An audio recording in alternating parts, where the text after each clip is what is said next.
Là, vous avez des gens qui vont réussir, on le voit notamment sur les marchés US, avec l'absence totale de poursuites sur les délits d'initiés. Quand on a Nancy Pelosi qui, par son mari, peut racheter des actions Nvidia, quand on a des députés, des sénateurs américains qui peuvent revendre leurs actions juste avant de voter un confinement, bah, là, on a des parasites. Et puis, c'est pas que eux. On a aussi les market makers aux États-Unis. On a par exemple Citadel, qui est à la fois market maker et qui en même temps a accès à des données avancées par des filiales dans lesquelles ils ont investi, comme Robinhood, etc. Citadel est tellement corrompu qu'ils se sont fait virer de la Chine. Faut quand même le vouloir pour se faire virer de la Chine. Et aujourd'hui, Citadel est sous le coup de tout un tas de sanctions, mais des petites tapes sur la main. Quand ils se prennent par exemple enfin, ils ont manipulé un marché à hauteur de 6 milliards, ils se prennent 20 millions d'amendes.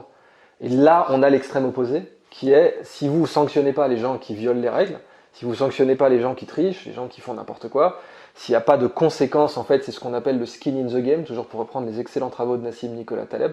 Si le skin in the game n'est pas respecté, c'est-à-dire votre responsabilité, vous avez déconné, c'est à vous de payer, et ben du coup, on a un marché parasite.